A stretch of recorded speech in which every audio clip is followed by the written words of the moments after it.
Okay, so we're looking at finding data from frequency tables today. We're going to look at three simple measures of data, two averages, the mode and the median, and a third measure which is not an average, a measure of something else, measure of spread, which is the range. And these are things you've done before, but usually with lists of data rather than in a table.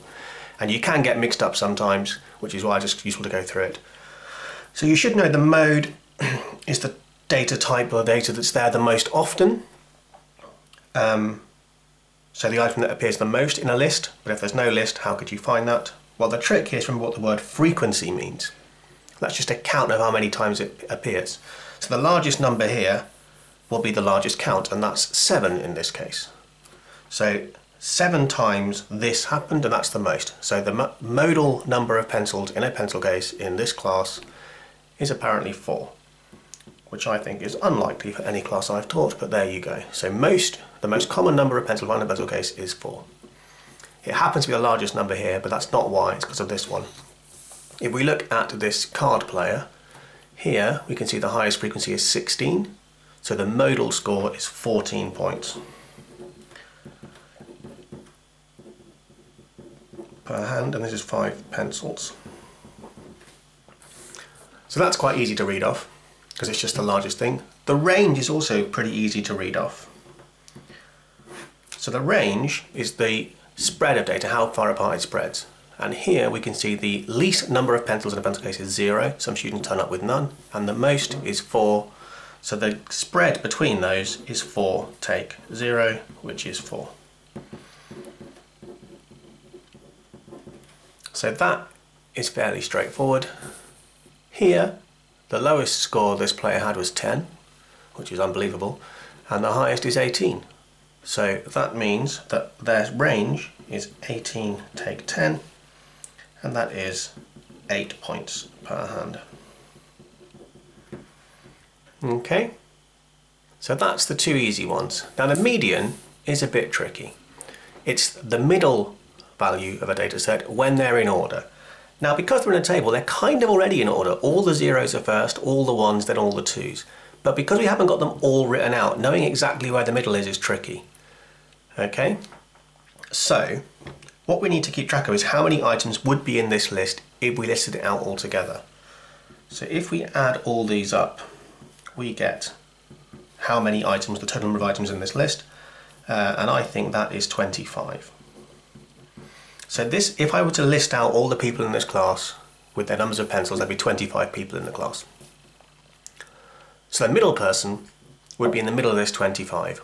Now when working out what position they were in, there's this little add 1 thing you have to do. So 25 plus 1 over 2 is 26 over 2, which is 13.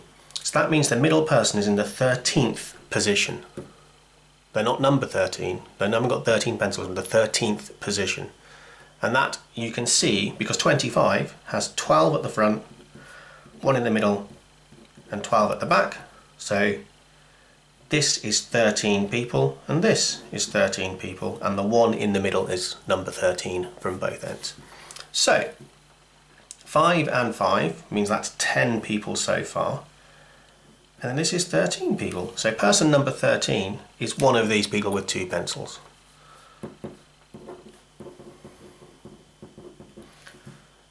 Once we get to here, we're at person 14.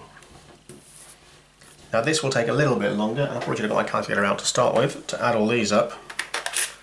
So if we add these frequencies up, 1 and 3 and 4 and 7 and 16 and 10 and 4 and 4 and 1, we get 50. And again we use the add 1 trick, and we get 25 and a half. So that means there's 25 people in the bottom half, 25 in the top half, and in between position 25 and 26 is the middle. So that's just one person. This is 4 people so far. 4 more means that's 8 people so far. 7 more means that's 15 people so far. And 16 more means that's 31 people so far, and we've got past 25 and a half. So somewhere between the 15th person and the 31st person is person 25 and a half, or in between 25 and 6. And in this case they are all in here, which is again 14, the same as the mode in this case. Sorry, these hand cards, aren't they? Sorry, the 20 between the 25th and 26th hand played, or 20th 26th best hand played. So what you have to do for the median is keep track that we're looking for the middle value. So you have to know how many values are recorded and then find the number in the middle. Because these are grouped, oftentimes this half won't be important because both values will be in the same box in the same region, which will make it easier for you. So I hope that makes sense and you can do the work I've set. Enjoy!